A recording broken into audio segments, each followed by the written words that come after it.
Yeah!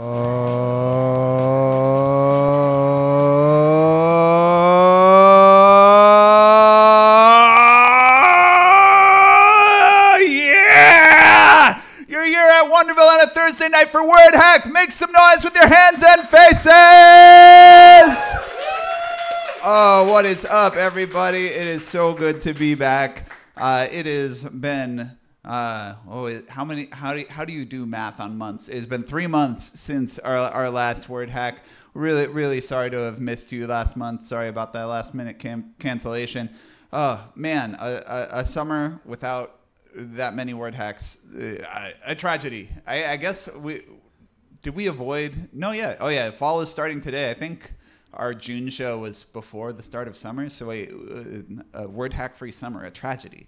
I'm sorry to deprive you all of your seasonal WordHack input, but we are back in the fall. We are ready. We have our flannels on and our lattes sippable. We've got a great lineup for you here this evening. Really excited to welcome tonight Jernigan, Qianxun Chen, and Mariana Oliva, and Mark Kleeb. Give it up for your featured presenters tonight. And for those of you, if it's your first time here, I can tell you a little bit about the series. WordHack is a monthly show that runs now at Wonderville, but it's been running for 9 years now, every month. And it's a sort of a talk and performance series where we're interested in language and technology. So how computers and phones and code, how that changes the way we read and write and think about language and all the different ways we can approach that. And I started this series just as a kind of like low-key place where all sorts of different people who are interested in that in some capacity can come and hang out and share things with each other. I've worked as a college professor in the past, and I'm a little bit not that into the academic conference vibe. I think like it's really important to have places to talk about ideas that don't make you feel bad. And also it's like these ideas, like there's a lot of commonalities, I feel like, between the way someone who's working on a game and is trying to figure out how they're going to have different sorts of, like maybe it's a game where the story is a little different every time you play it, and how they're going to decide the ways in which that story is different, and maybe a writer who's writing a novel where the endings are a little different based on a little unique seed versus someone who's making their own website that is making words move around in its own special way, and then someone who's maybe researching the ways people use language online. A lot of these people might have things to say to each other, but might never end up in the same room. And we're trying to create that sort of room here at WordHack. It's a bit of a long-winded way to explain it, but if it's your first time here, you'll maybe understand soon, and I hope you'll come back. Another WordHack tradition we have here is the open projector. That's how we're going to start off our show. So my background is in poetry. I first came to New York in 2010 and didn't really know anyone, and I benefited a lot from being able to go to poetry events and just have my little poem, and there would be a little sheet in the front, like there is a sheet in the front here tonight, and you could put your name down, and I could read my poem to a room full of disinterested people, and then stand at the back and drink a beer and have one conversation about it, and that felt real good.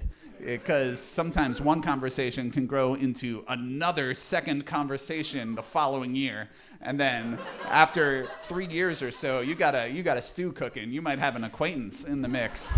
You might have someone you could email without feeling bad, and that's really what we go for here at WordHack, is people you can email without feeling bad, and just kind of creating that sort of space where, I don't know, I think just like having a low stakes way to share something that's in progress or like isn't necessarily ready to be published on a large scale, but it's a thing you've been working on and you want to share it with some other people. And that's often hard to do with digital projects. It's like, oh, I don't want to set up a projector for that. I don't want to set up a television. And we do want to set up a projector, and we do want to set up a television. We want to do it for you. So I'm really excited to start off our open projector here. And I'd like you all to give a warm welcome to our very first presenter of this evening. I'm going to just vamp it out. So, okay, it's probably you if your name is Joe. Let's give it up for Joe.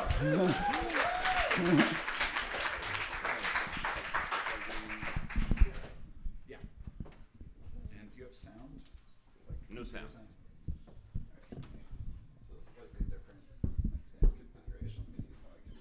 How are we doing? Wait for it. Feel free to use that chair, or do you want to stand up? Whatever's good for you. Maybe I'll sit.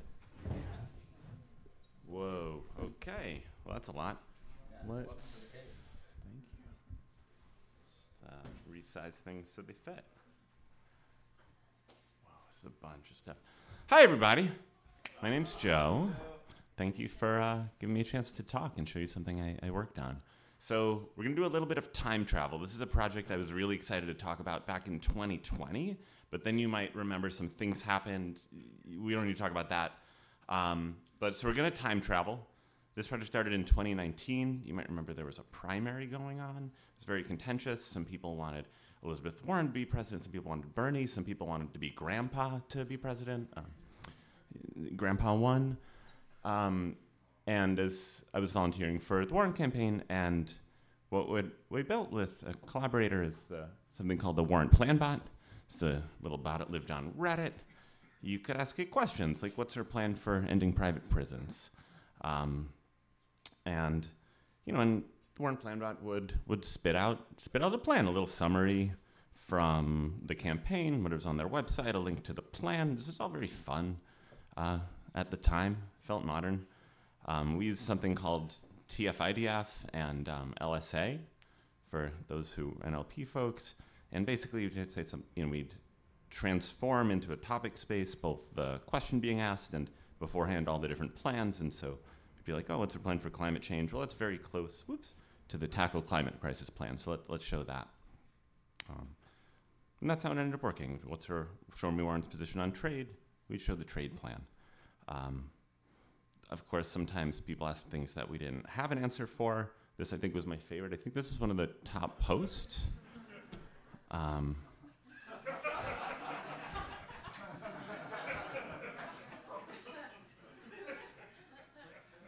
And I'm showing a screenshot here because Vicar has since deleted this post. So it's 4 years and 16 days ago. Okay, so that was back then. It kind of did its job. But, these days a lot of people writing software think, well, can I slap an LLM on that? Will that work? So the answer is yes. So we kind of took what I had before, still match a plan, hurl it up to an LLM company that won't be named, and then we can make a Reddit post. And this was kind of just a way for me to explore, what's maybe possible today. It's live on Reddit right now, but I also pulled up, a terminal in case there's any. Oh God, that is way over there. Hold on. Whoop. In case there's any questions we want to ask it. So for example, we could say, I can't really make it bigger, but that's fine. Like the childcare, how many kids can we help? This is obviously not relevant anymore, but pretend, oops, what happened? Wow. This is an amazing group to live demo in front of. And now we can actually get, obviously, a contextual answer. So what we're doing is we're, matching the plan and then taking the whole plan and throwing it in as context to the LM. So that, and saying, just answer this question with this plan. It's called prompt engineering for people who care. It's probably those people already know. So you can ask questions like that. We could also, have a little fun with it. Like the childcare plan, will it turn my children into zombies? I don't know. Wait for it. It's a reasonable answer. No, it will not. The other thing I thought was kind of interesting about this is if you do something like paying for Medicare for all, will it raise my taxes? This is a thing that people might want to know. The answer you get is pretty much exactly what a politician would say, because it comes from the plan. So, will it raise my taxes? No new taxes on the middle class. Pretty good answer. Will it make me a zombie?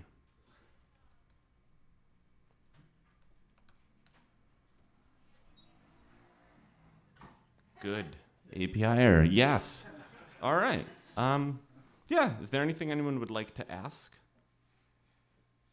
the plan bot? Or you can go to Reddit. Or you can realize this is not relevant anymore, but really thank you so much for listening. Yeah? How will it get me a significant other? That's a good question. We need to make sure it matches a plan first, though. You know, but let's do it. Paying for Medicare for all. How will that get me a significant other?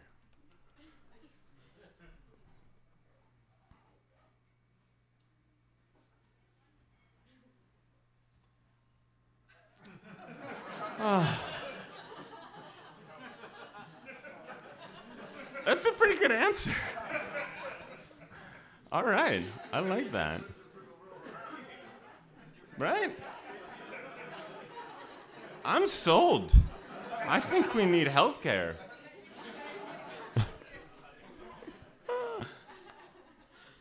All right, I think that's as good a place to end as any.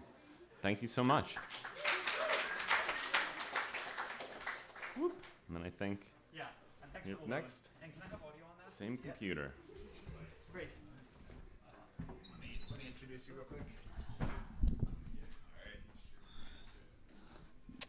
Thank you so much, Joe. Also want to give a shout out to our twitch.tv chat here. Hello, Flantopia and Escape Character. We can see you from the stage. If anyone else is watching live on Twitch, feel free to drop a message in the chat anytime you see something you like. And oh no, you can also see me. That's not what I wanted to hear. Please welcome as our second open projector presenter with the grooves, we have David. Give it up for David.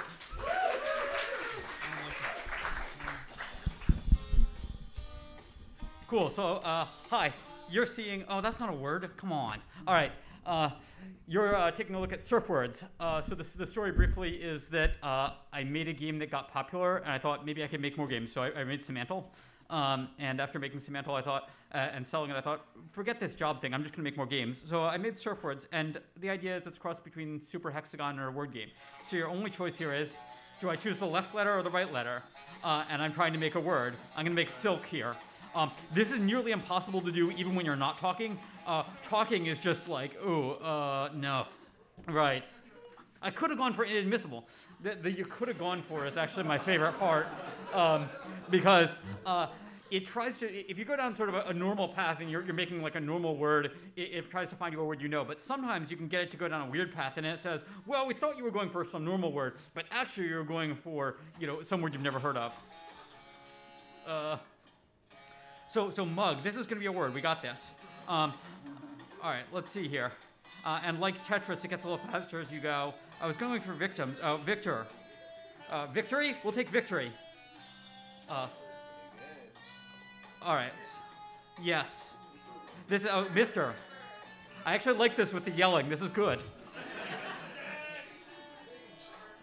Oh, no.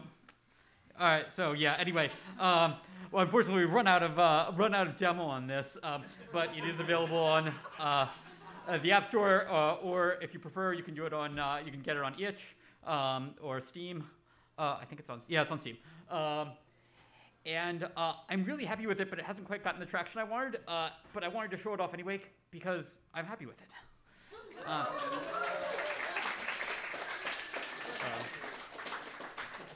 And I'm hoping to make more word games after I get done the next thing I'm working on. Any questions? How long did it take? About 3.5 months. More questions? Just yell. Thank you. Oh, sorry, go ahead. What's the next thing you're working on? The next thing I'm working on, which I hope to release soon, is something called Middles.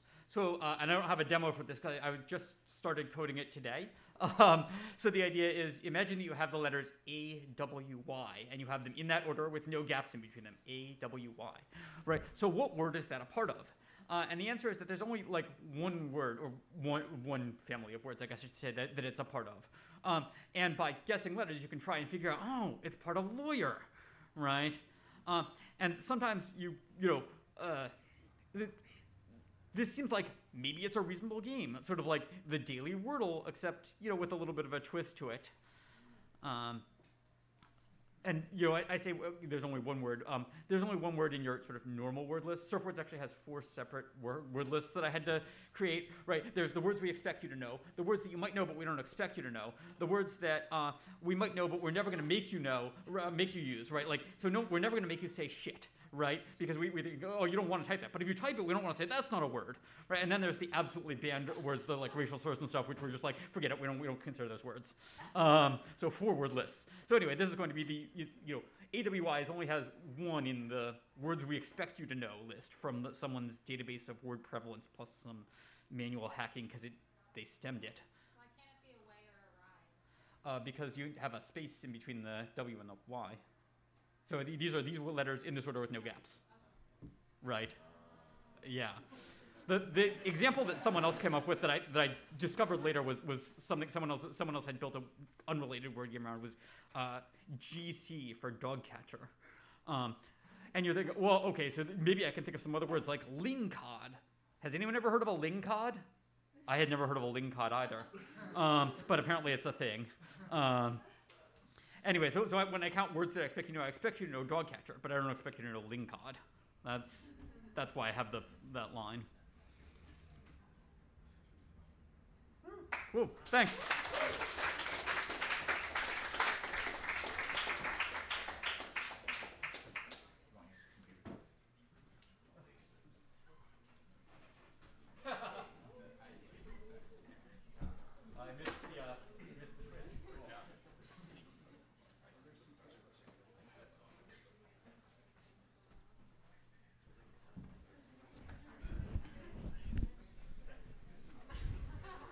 Hello. Oh, I'm seeing some message in the chat. Thank you so much to David. I love the run of seeing some word games at the Open Projector. If we have any word game creators in the audience, this is a good crowd to show your word game to. And also hello to, I remember WordHack live stream chat stalwart Fuzzball. Great to see you here as well as Ahoy and Photon Pig. It's really popping off over here. Y'all missing out.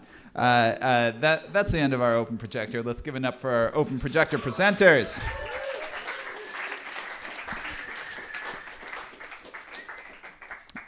Very excited to welcome up our first featured presenter, someone who has taken a lot of care in putting together the room you are all sitting or standing in. I'm very excited to welcome one of our hosts here at Wonderville, a really outstanding designer, creator, a pinball enthusiast and expert, and a cool guy to say hi to. Please welcome Mark Kleeb.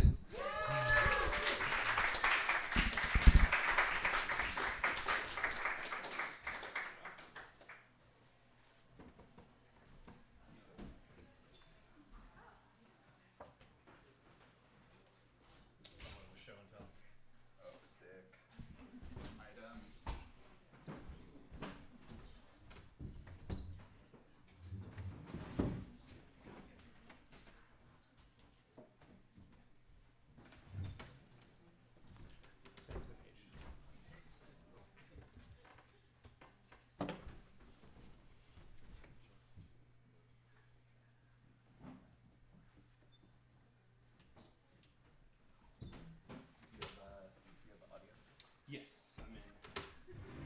There's only one time when I need audio. Hey. Thanks for having me, Todd. I'm really excited to do a word hack. So I was supposed to present this last month, and then Todd and I both got COVID. So thank you for having me back. I'm so excited to talk to you all about pinball maintenance. It is the thing I do the most at Wonderville.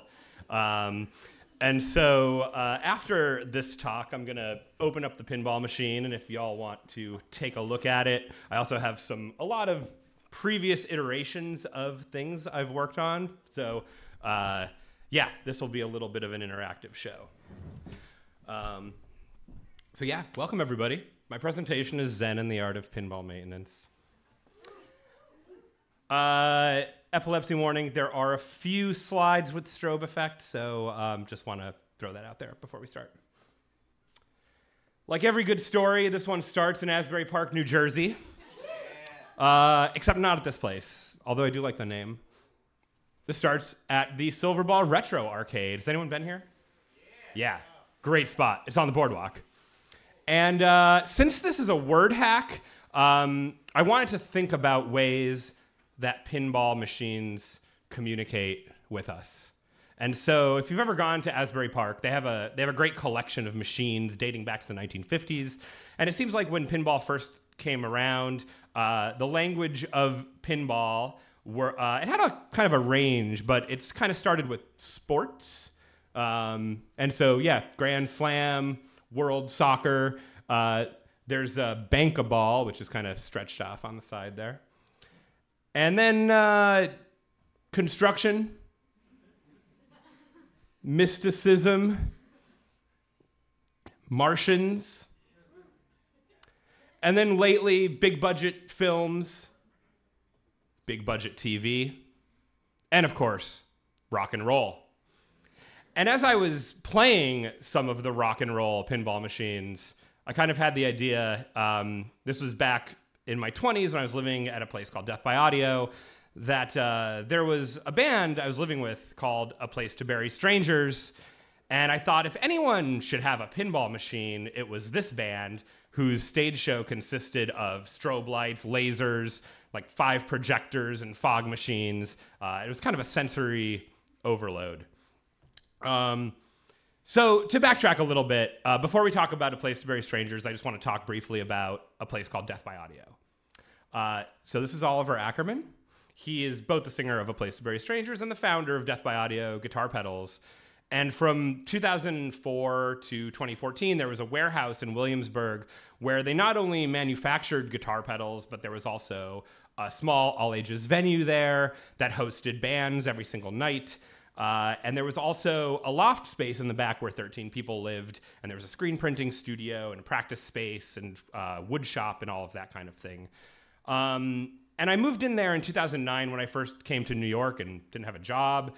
And one day I decided to build an arcade cabinet and throw it into the venue. And this kind of kicked off a decade-long arcade building kind of snowball effect. It turned into Death by Audio Arcade, which was a collaboration with many game developers around New York. And when Death by Audio closed in 2014, this became somewhat of a traveling road show. We were setting up custom arcade cabinets in different spaces around Brooklyn, offices, venues, art spaces, until finally we were able to kickstart and open this place where all of these games live now. So a little bit of backstory on that. So back to A Place to Bury Strangers. So the idea behind this pinball machine was kind of this pie-in-the-sky idea until a pinball machine kind of fell into my lap. My friend Eric had this in his studio. It was a 1959 Gottlieb Mademoiselle machine, and it was pretty beat up when we got it. You could see the theme was women. So, you know, we decided this would be perfect for a retheme. No one's going to miss it. But there was a lot of work that needed to be done. So we gutted it. And it's kind of hard to see this slide, but essentially this was 1959. There was no computers yet. So this entire thing was electromechanical, and there were these gigantic relays. And all the wires were cut anyway, so we took all the relays and we threw them in a dumpster. And we said, we're going to start over from scratch.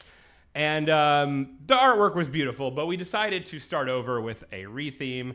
And one of the original residents of Death by Audio, Joe Jurowitz, had always wanted to paint an arcade cabinet. And we said, do you want to do the playfield of a pinball machine?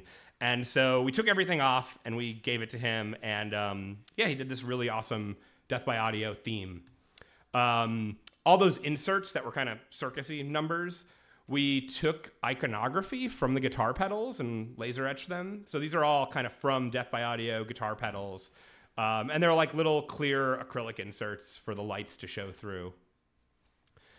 The marquee was done by Preston Spurlock, another artist we knew. And we knew we also had to have spaces for like a video screen and a scoreboard.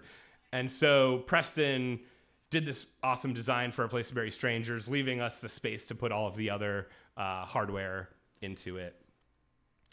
And then it came to wiring.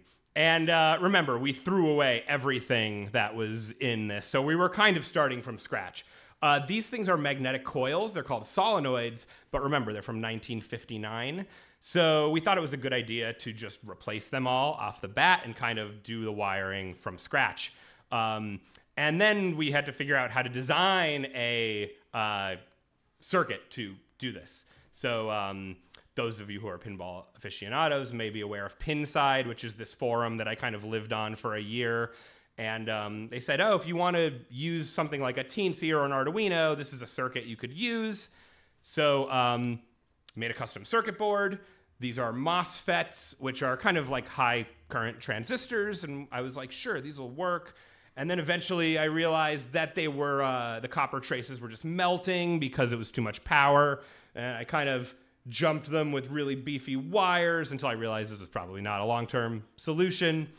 So I redesigned the board, and without getting too into the technical weeds, there's a transistor and a relay that work together to have the current version of the board, which I have up here.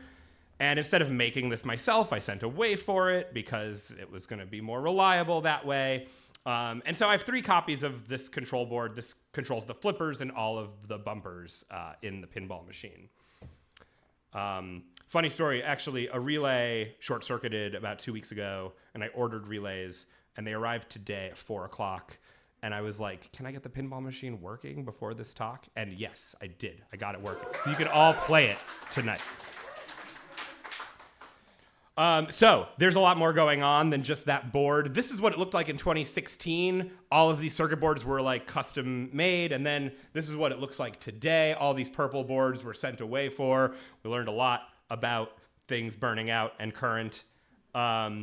There are 4 microcontrollers, some Arduinos, some custom Arduinos, and they all talk to this dusty Raspberry Pi that's been living in the back for about since 2016, not 16 years. That's too long.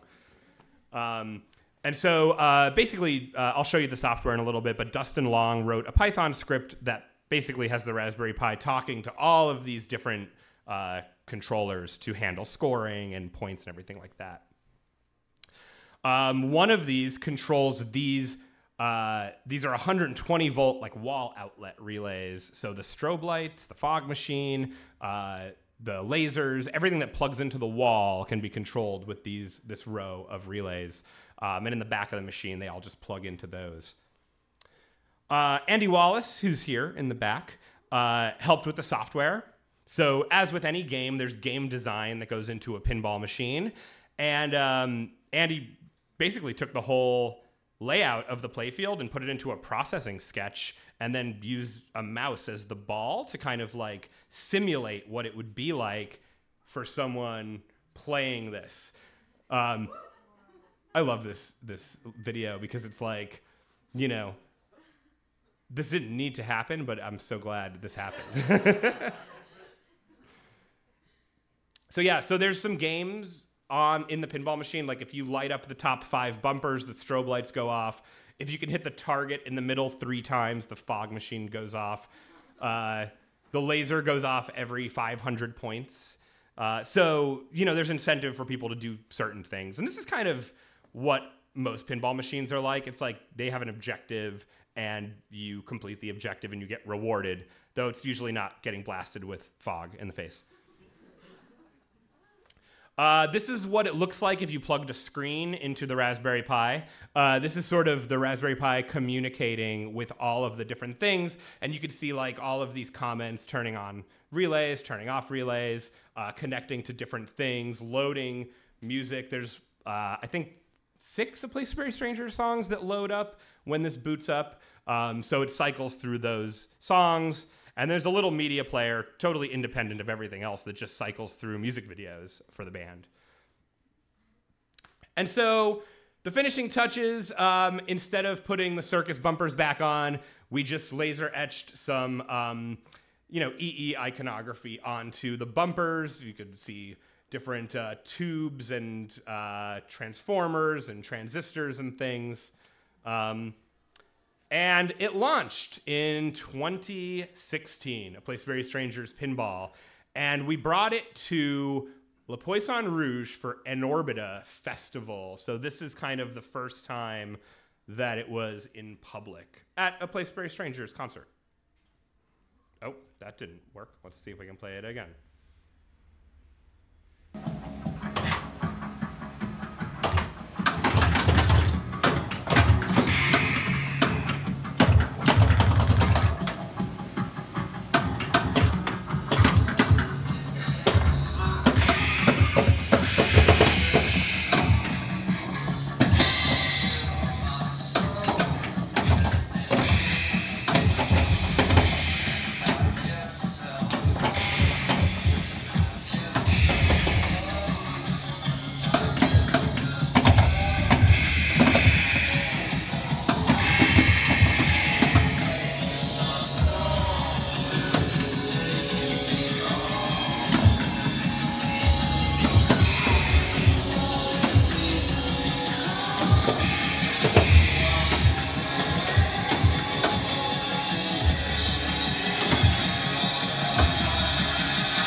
So this was, what, 7 years ago?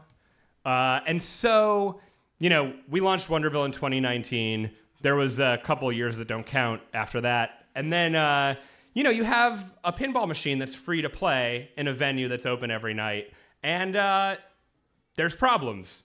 So these are some of my favorite photos of things that have gone wrong. You could see that's a solenoid that burned out. This was the problem from 2 weeks ago. And this has happened many times just because something gets short-circuited, something burns out, and it just causes a chain reaction.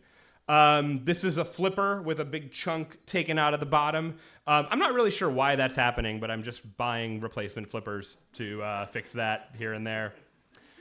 And since everything's from 1959, it's all been sort of breaking.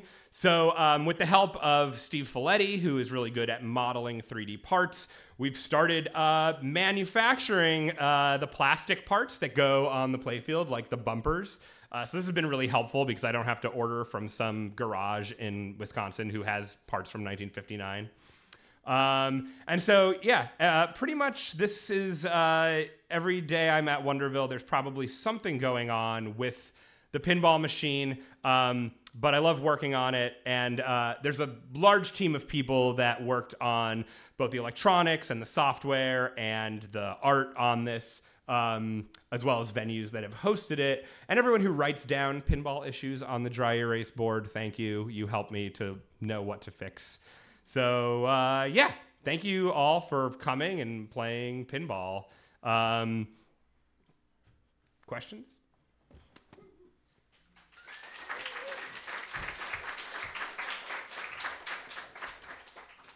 So, you use an existing cabinet and, changed a lot about it. What are in retrospect, what are the trade-offs? What did you get from using that? What would be considerations if someone wanted to build one from scratch? Don't build it from scratch.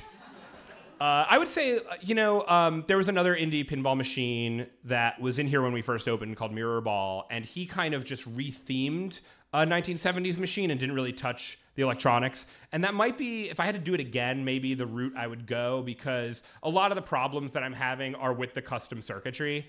And I think it's just, it takes a lot of iteration to get that right. And so I think maybe a re-theme is the way to go, and maybe not a whole gut redesign. Yeah. Anybody else? Yes. Is it funner when you made it yourself? Oh, yeah, yeah. I mean, like, do you want to work on a project for the rest of your life? I always, if I die, please bury me in the pinball machine. Like, that's where I'm going. Yeah. I went to school for electrical engineering, so I knew about, you know, MOSFETs, transformers, transistors, all of that kind of stuff. But I didn't really do any. I think the reason we went for an old machine, because I didn't want to design the playfield. There's physics around like where the ball goes. And I was like, I don't trust myself to not make a spot where the ball gets stuck and like it can't come out. So I'll just use the playfield and then we'll redesign the game. So that was sort of the thinking behind this. I don't know. I mean, even though I have a lot of electronics background, I still don't know if I would want to do all the wiring from scratch again. Yes? If you could change any one feature and it wasn't like hard and frustrating to do, what would you change about the machine? Oh my God. I really love the gameplay and I love everything about it. I think redesigning the circuit board that keeps burning out. I don't know if that's a good answer, but like that's the thing that gives me pain. Yes, Tom. We have a question from Photon Pig on the Twitch stream, which is, how do you recommend getting into physical game construction? Ooh, this is a great question. So the white cabinet that I showed earlier in the presentation was a MAME cabinet, multi-arcade machine emulator. And there's tons of people online that build these kinds of machines, which is basically like, if I get a computer and a bunch of joysticks and buttons, how do I make it an arcade machine? And that's a great way to start, especially if you kind of don't know what you're doing. There's tons of plans and tons of wiring diagrams. So yeah, check out MAME cabinet builds. Yeah, anything else? Cool. Well, thanks, y'all. I'm going to pop the hood on the pinball machine, so during the break, if anybody wants to check it out, come over and I'll show you around. Thanks, Todd.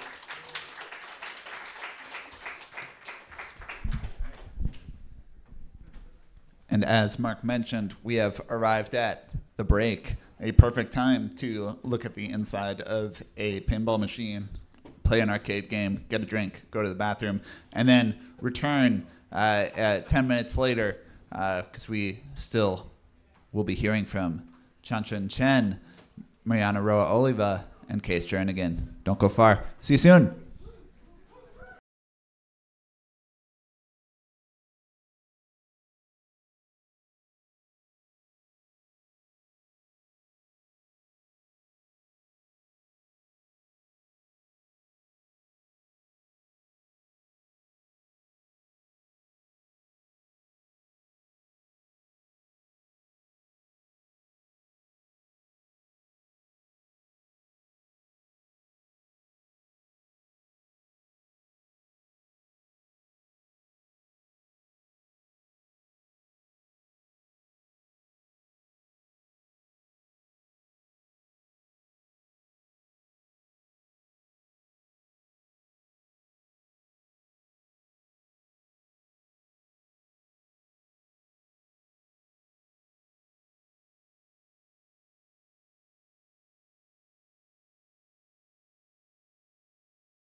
audio on stream? We're good.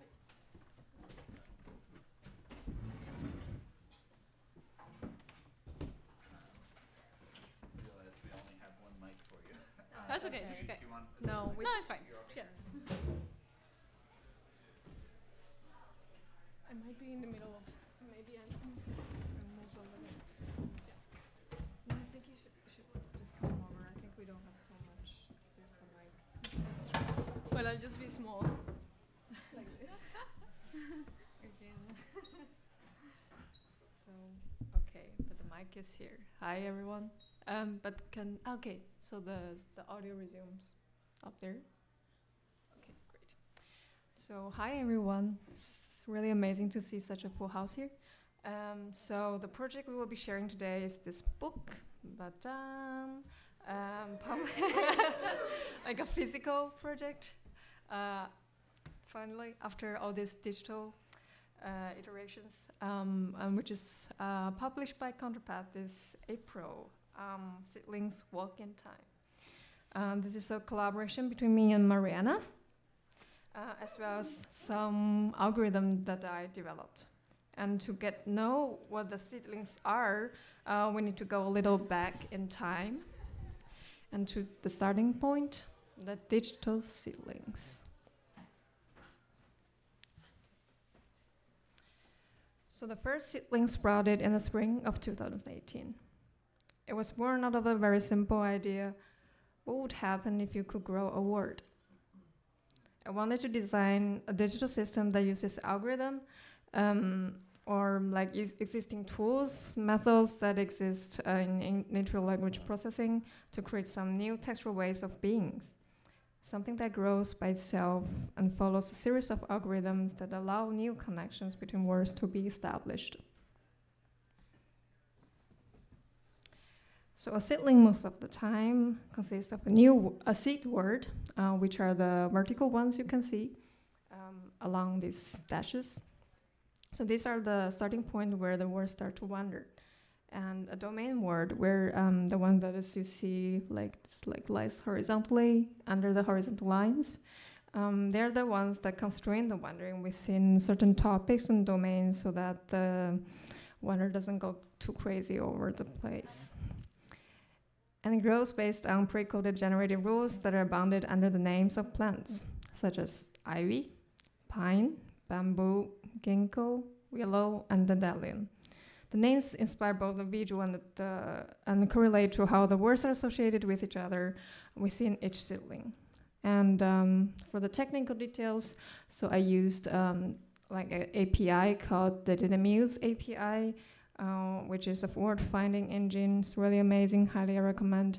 And they use pre-existing data sources such as the Google Books, Ngram, WordNet, and other things that you people might be familiar with. And just to maybe give some very concrete examples.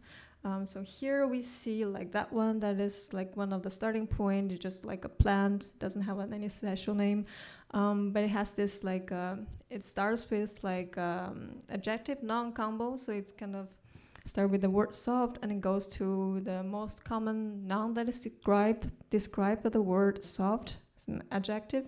And then it wanders a bit off from the noun and takes a synonym and then goes like this kind of adjective noun pairs. And another example maybe we can take a look at is the pine, because we are going to talk about it later more in details. The pine works in a very different mechanism. It takes like the first letter and the last letter of the given seed, which is here is the justice. And then it goes just try to build a little pine out of other words that start and end with the same letter, but goes like a little like less. So to also work like visually. And so I joined this project in 2020 when Qianxun invited me to collaborate on a piece that was commissioned by MIT for a digital ontology called Unfolding Intelligence. And what I did was write some text that could work as soil for the seedlings to grow on and that people could interact with and rearrange. So for this project, we developed a couple more concepts for the piece, like the roots and the soil. And basically, they go together because what the roots do is be able to pick up words that are in the soil so that the plants can regrow from them. And that way we create a forever changing and dynamic system. And we named this piece Seedlings from Humus because we wanted to point to the fact that these seedlings grow out of and in through language, human language and decisions. So it was not just the algorithm growing by itself. Everything came out of things that somebody had written, a human, me, and also things that humans were choosing to do. So like clicking on a word meant you could grow a seedling on that word, etc., etc. Oh yeah, okay. And then after this collaboration, the editor of the anthology invited us.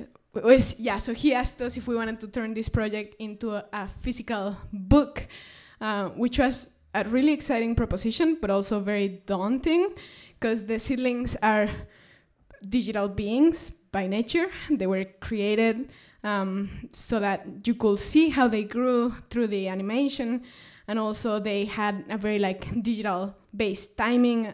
But we were excited to think about what it will mean for a seedling to grow in a physical setting. And so, well, we say yes, of course.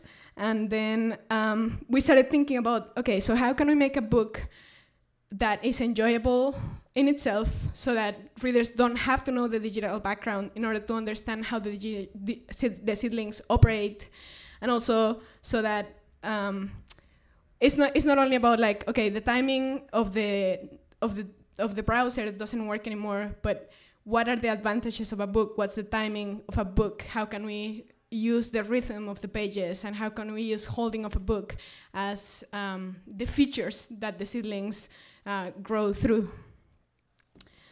And so that's why, in this presentation, we want to talk about 3 central aspects of what it means to think of a digital being as something that grows in book form, and is focused on these 3 things: time, voices, and writing with. We think that time is a really important feature in this project, so important that we chose to use it in the title, because the seedlings are about growth. They start out of a seed and they grow into something else, and then from that growth they regrow. It's all about change. And also, we worked together on this process for a really long time, and it was interesting to see how time operated for the seedlings themselves, and also for the way that we were collaborating, from Germany and Mexico, and then having kind of waiting for the seedlings to respond, and then for each other.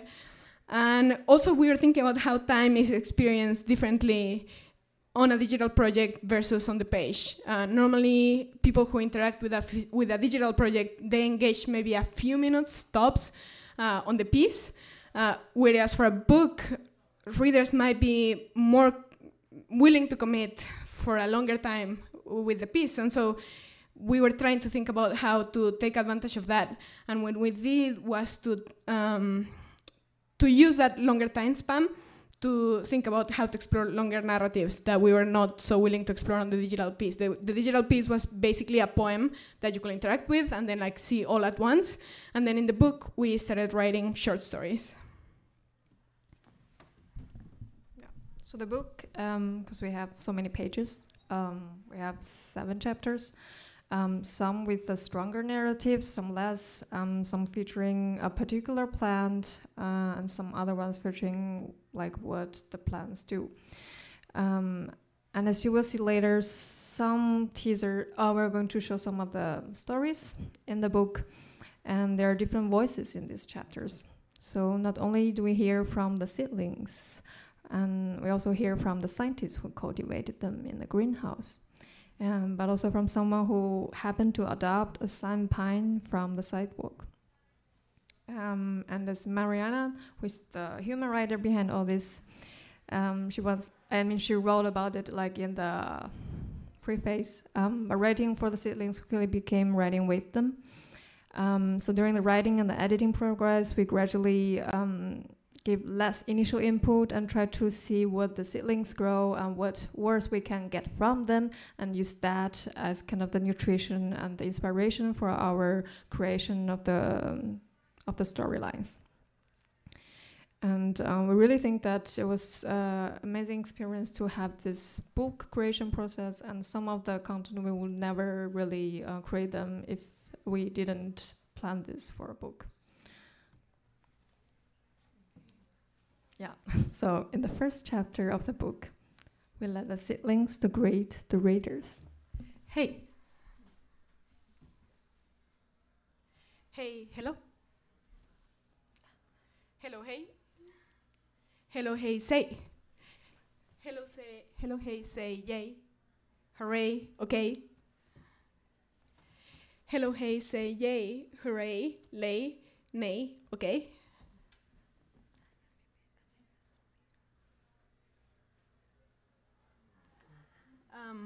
Can you hear, dear blogosphere, miss here, we're and dear, seer, ear, puppeteer, us?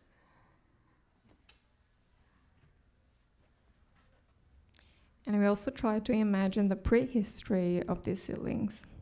Everything started within the grey house. The weights now switched to a human narrator, someone who cultivated the initial seedlings. We asked visitors to turn off all word-producing devices before coming in. Confiscated any items that may accidentally bring unwanted seeds into the greenhouse. Notebooks, clothing tags, band t-shirts. Our seedlings, we said, are extremely delicate creatures. Please do not speak, sign, write, or entertain any verbal thoughts during your stay. But one day, a seedling we hadn't planned nor planted started growing in a corner of the greenhouse. Desire, conscious, sentiment, sensible, thoughtful, attention, thoughtful. By the time we spotted it, we realized when we looked closely, it was already too late. Desire, conscious, sentiment, sentient, thoughtful, thoughtful attitude, mentality, religious, pious, wish, bit, apparent, evident, noun, lack, inherent, implicit, social, interpersonal experiences, have. The plant kept growing until it had wrapped itself around the entire building.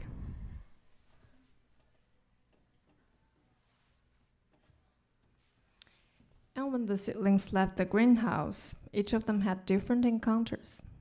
One was found by someone on the street. The day my children left, I found a potted sun pine on the sidewalk. Sun, soil, certification, stipulations, objections, accretions, specimen, surgeon, strain, satin, spin, song. It was freezing cold outside and cloudy, so I took it with me, even though I knew my husband wouldn't like it. The soil it came in looked really dirty, so as soon as I got home, I repotted it. Sun, neat, subterranean, subdivision, sanitation, summation, specimen, suction, sunken, Susan, sign, song. Susan! My husband yelled from the living room. What's that hideous smell? It's just a sunpine, dear. It was withering outside in the cold. I don't care. It smells like sanitation. Take it back out. I was already feeling too fond of the pine to abandon it, so instead I replanted it in the backyard among my dandelions. Sun, backyard. Southeastern, supposition, subversion, sovereign, suburban, session, slogan, spoon, skin, sign. Pretty flower. Things, lot, wonderful, woman, eyes, nice, bit, interesting, girl, anything. Older nature. Empire, bath, birth, birthday, prevent, ensure, honors, achieve, obtain, merit. The following morning, when I came out to water the plants, I found my flower beds were made a mess. Subversion, flower. repository, narrative, insurgency, communist, civilian, warfare, propaganda, sedition, threats, socialist. What was that? Submarine garden. Territories, monarch, treaty, funds, crisis, republic, territorial, diplomatic, jurisdiction, sovereignty. I had terrible nightmares that night. I saw a subversion of suburban sovereigns and a session of spoons made of skin. I don't like using pesticides, so I pulled out the weeds one by one. But I couldn't get myself to throw them in the compost, so instead I replanted them in the front lawn, hoping the new soil might help them grow less disturbing. Skin, welcome. Pink, itching, tongue, acid, topical, allergic, tones, cold, toxic, cause. Subversion, lawn. Developer, political, overthrown, communist, violence, security, conventions, threat, hostile. Susan, my husband got back from home from work. Wait, my husband got back home from work in a craze. That hobby of yours has gone too far. I'm calling with control. A group of men in white took all the new plants away and sprayed our whole house with something that made my eyes itch. Pretty flower, really good pink art. Outer nature, preserve, bath, night, avoid. By Sunday, the dandelions I had tended to for years were barely holding on.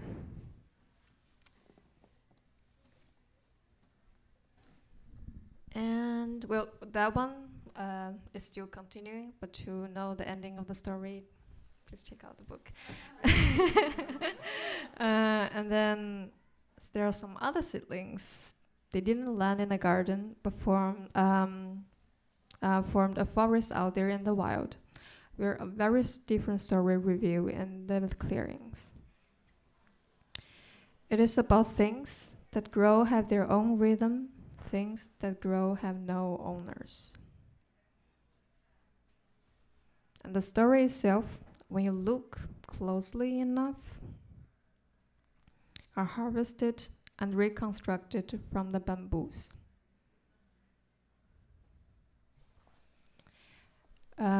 So a book can only contain limited stories, seedlings, and experiments we did with them.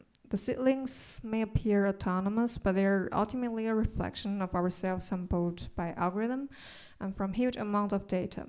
In the end, we're holding the book the same way as we're holding a mirror.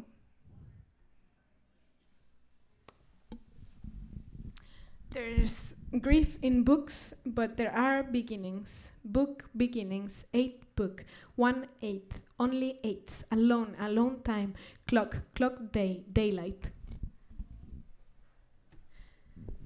And as authors and creators, we just let seedlings sprout.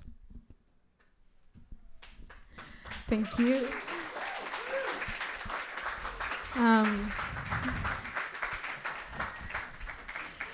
Thank you. We hope you enjoyed the samples from the stories in the book. If you did, we have books that you can buy to see the endings to all the stories. And we also have some gorgeous prints that Qianxun made, and some of the pages of the books where you can see where the ivy, for example, is featured, or the dandelions. And also just thank you so much, Todd, for having us tonight, and everybody for coming. And this is a wonderful space, and I've enjoyed the presentations that came before very much. So yeah, thank you. And the arcade games.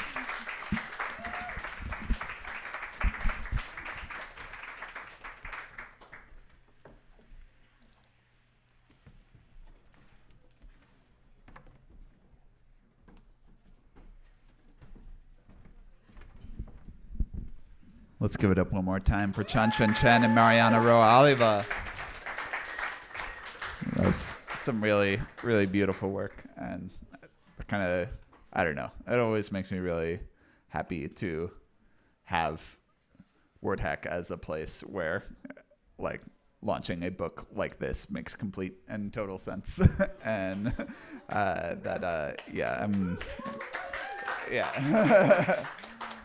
I'm really, really grateful to them and for this audience as a place where we can get a room full of people to look at a page full of concrete computational poetry. That's not like the most common thing in the world.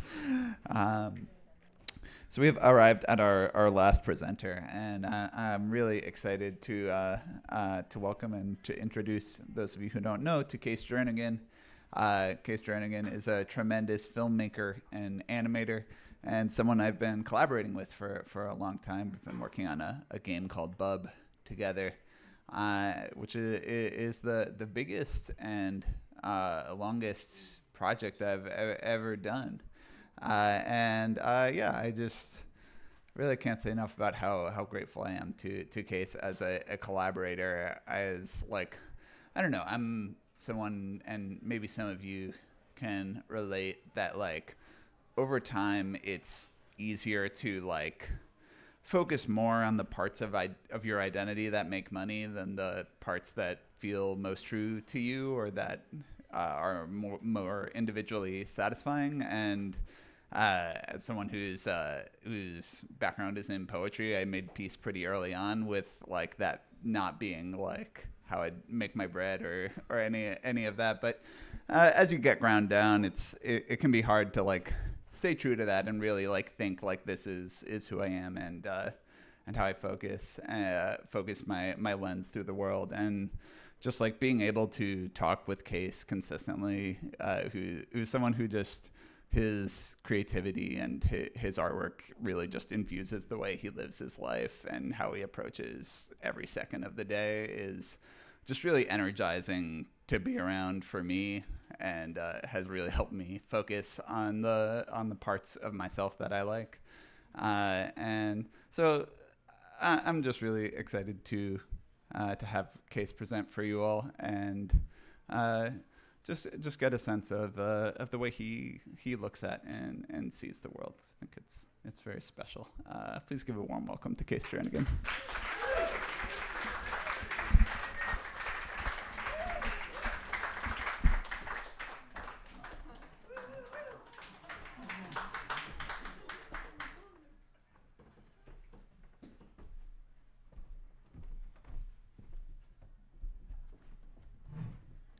Thank you, Todd.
I cannot see my cursor.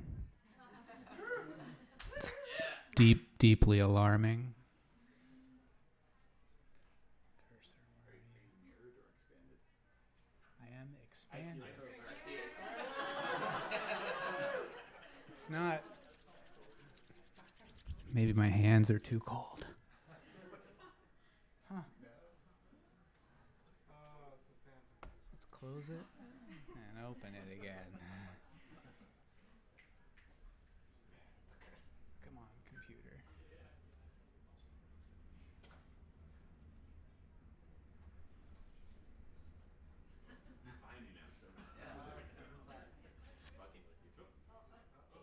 Hey.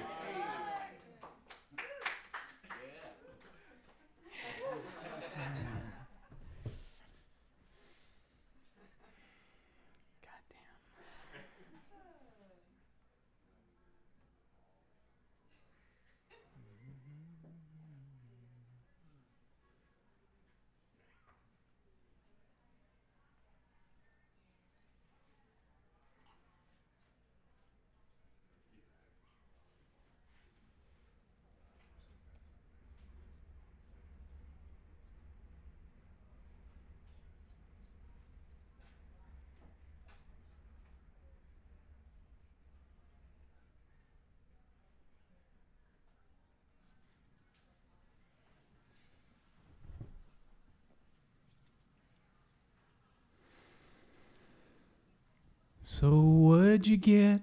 Did you mix it up? Did you get it more than twice? Did you try that chicken? Did you try that steak? Know that Ryan's is mighty nice. Here at Ryan's Steakhouse, you'll have so many mouth-watering options. The only thing you'll be asking yourself is, what'd you get? What'd you get at Ryan's? What'd you get? What'd you get at Ryan's? Ryan's Steakhouse.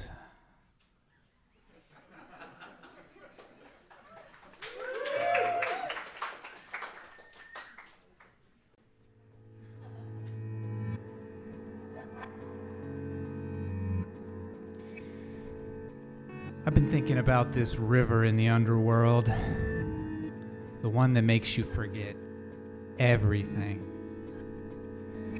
Virgil said the river takes all your worries away. Yeah, I've been thinking about that. So let's forget, just for a little while. Imagine the river. It's chilly. Whew, it's chilly. Takes your breath. Now cup your hands like this. Come on, you can try it. Dip your hands down into the river. Lift those hands up to your mouth and drink.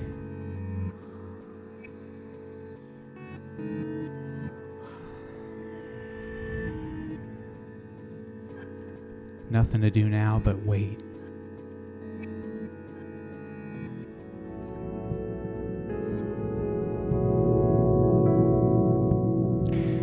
Now I do remember a great deal. Some memories are crystalline. The things in deep storage, the things I'm holding on to.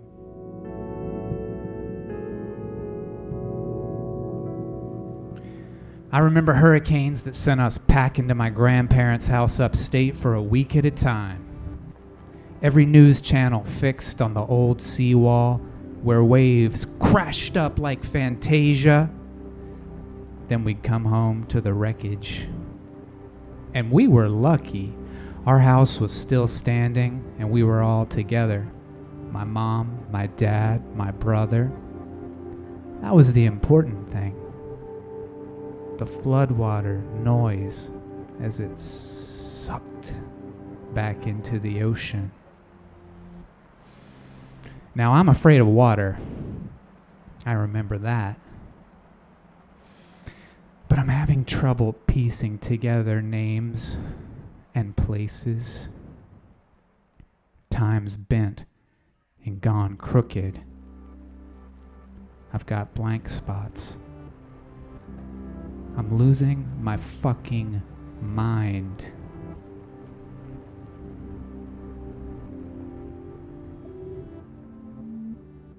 It's all 'cause of this disease. Multiple sclerosis. I've got it, you see. It's rare. There's no cure. The disease interrupts your brain sending signals around your body. It scrapes off a layer from all of your parts. Heads, shoulders, knees, and toes. One day, my middle finger, it winked out like a light. Couldn't feel it, couldn't bend it. I couldn't do a zipper for the life of me. Forget about buttons. I worry about it. I worry. I really know how to worry. Another time, my words turned to mashed potatoes. Sentences made sense in my head. But when I went to actually talk, I'd say things like sculpt.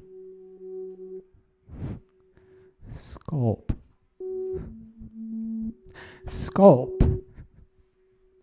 Sculpt. Sculpt.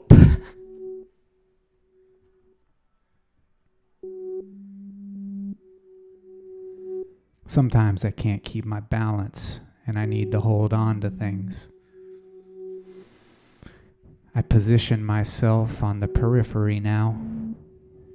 I've sat in reserved disability seating when it was bad. Boy, I miss being in the middle. Right in the middle.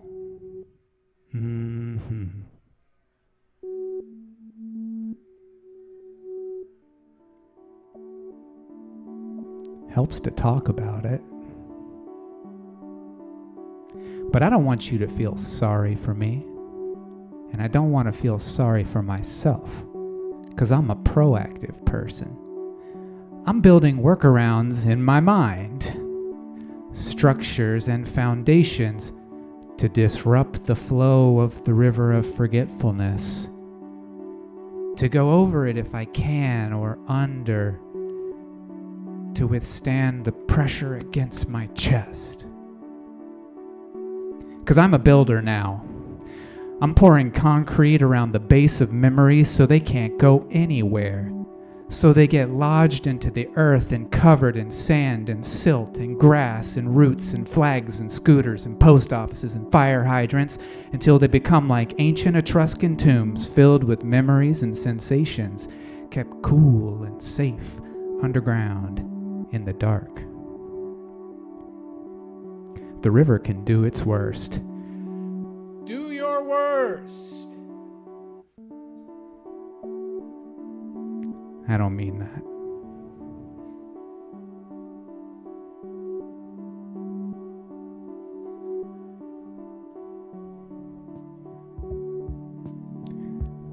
Let me tell you about my memory palace. And it's not so much of a palace, really, because it's a restaurant. Ryan's Steakhouse, home of the famous Mega Bar, all you can eat for $5.99. You cannot beat those prices. There's always someone at the door to greet you. Welcome to Ryan's. It's on Maybank Highway in Charleston, South Carolina. Was on Maybank Highway. My family ate at Ryan's when we were happy. My dad would come home from work. Hey y'all, who wants Ryan's? And we'd pile into the car, run into Ryan's and grab a plate and start digging in. Chopped steak, mac and cheese, green beans, pork chops, gravy, dessert bar, a huge bowl of M&Ms for some reason. All just a tong's length away. They had these rolls. Oh my God, these rolls. You'd put them in your stomach and feel them expanding like a Nerf football.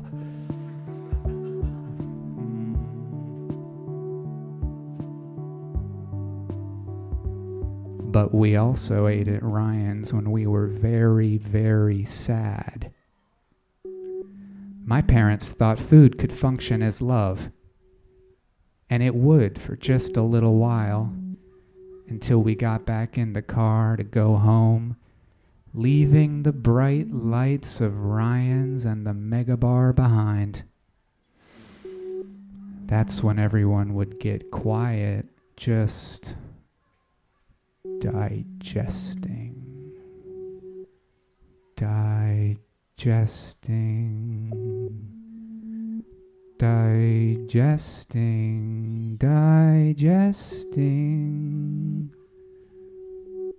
digesting.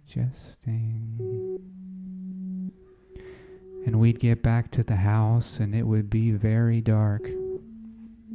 And the dog would tap her toenails on the wood floor to play, but no one felt like playing. We ate too much. Too damn much. And Dad would hide in his office. Mom would pour Merlot. My brother would put on his headset and shut the door so it'd be just me and the dog. Just me and the dog. Oh yeah, I've felt all kinds of different feelings at Ryan's.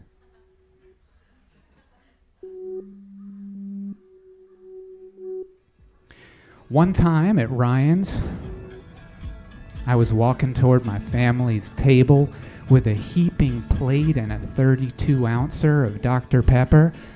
It was one of the stormy afternoons, and my foot skidded out on the linoleum because of the rainwater, you know, and I just absolutely flew. Both hands outstretched in skydiver position, and my little toesies back behind me like a scorpion.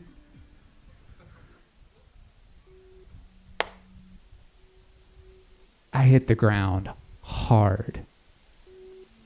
Then I heard mild applause. So I opened my eyes and there was my perfect plate. And in my other hand, the Dr. Pepper, filled to the brim. I didn't spill a drop. My mom's laugh was like music to me. I took a bow, and my mom and dad talked about it for years. That was the time that Bubby fell on his butt, but he didn't spill a drop, and everyone was watching. So I figured I could make my mom happy.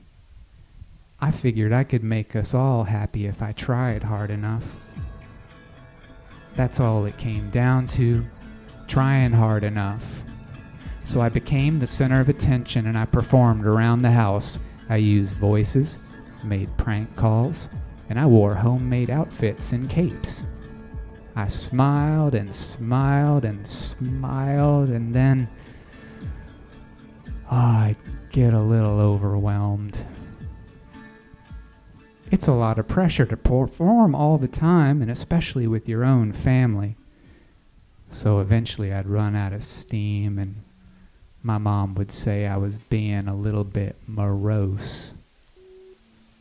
Now, Bubby, don't be morose. She'd pinch me. Bubby, I said, stop being so morose. Oh, now the family's busted up. Alcohol, divorce, death, resentment. We're scattered to the winds, and Ryan's ain't doing much better. My Ryan's, the one on Maybank Highway, it closed in 2016. Kids make YouTube videos in the parking lot now. The Ryan sign is still up, but the rest of it's down, and there's a tire that's sitting over there, as well as, some dead plants and some litter and trash. So if it wasn't clear before, this place is most definitely abandoned.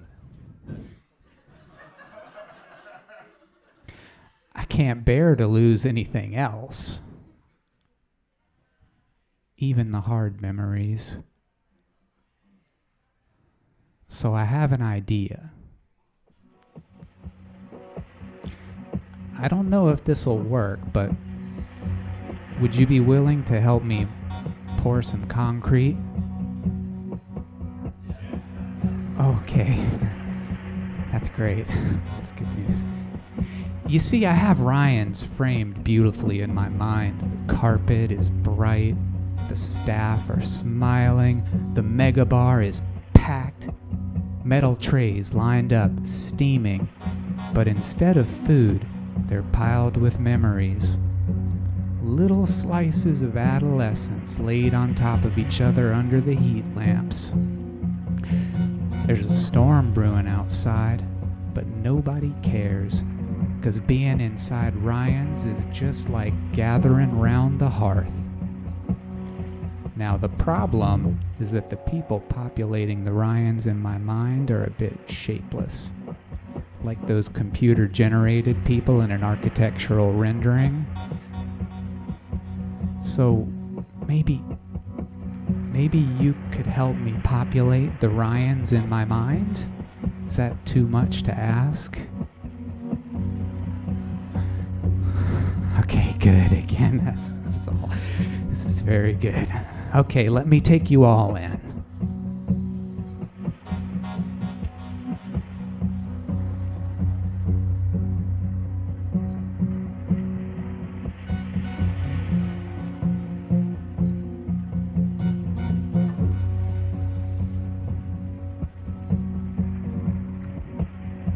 Part 2.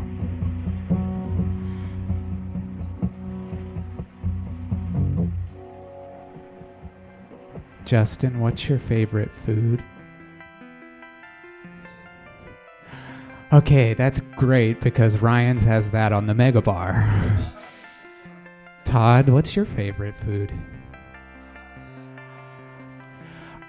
Incredible coincidence because Ryan's has that on the Mega Bar. Pete, how about you? What's your favorite food? They have that. Chicken fried steak, they've got it. They also have several gravies.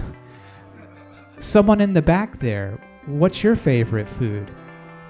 How about this person right in the middle, sandwiched between these two tall fellas? Yep, right there with the glasses. What's your favorite food?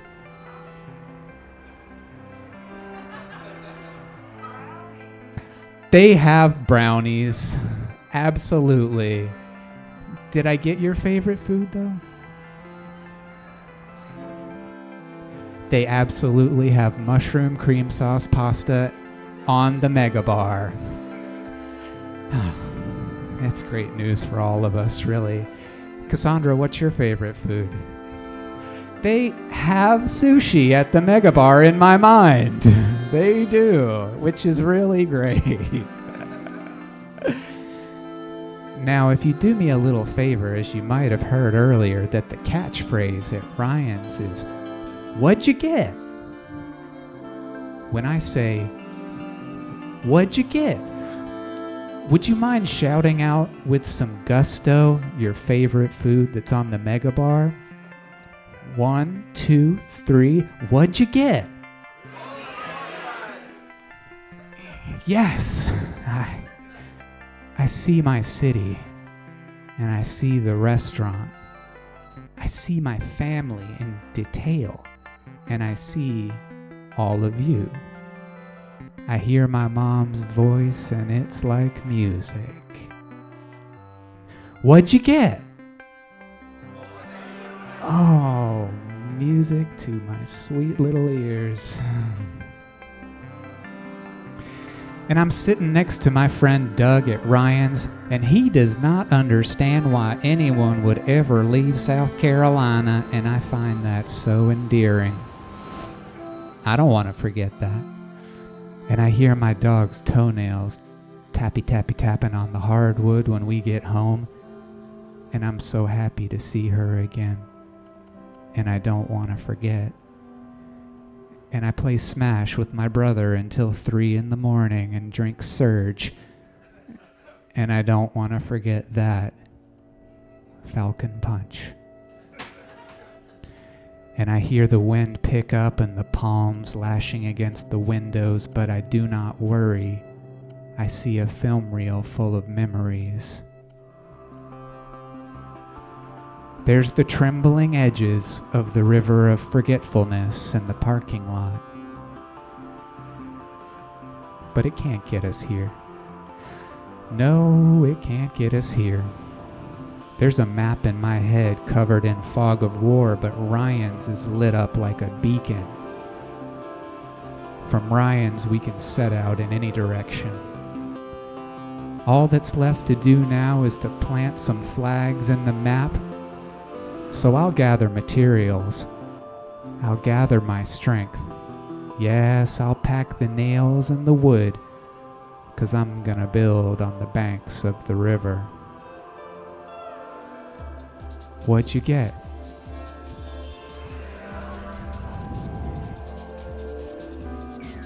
Thank you.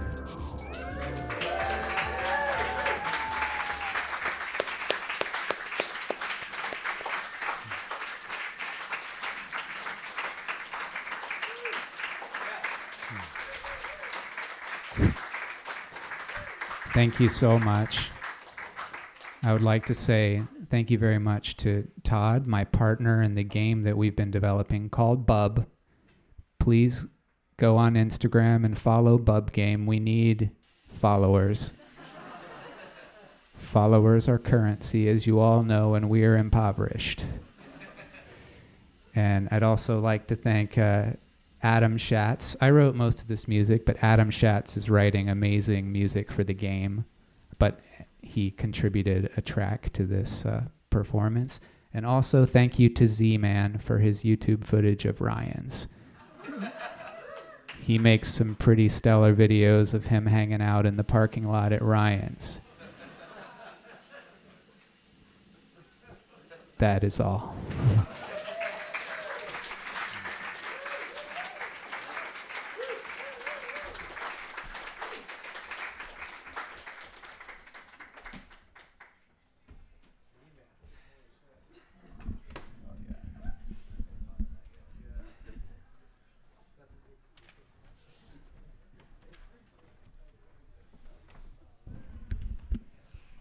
Let's give it up one more time for all our presenters this evening.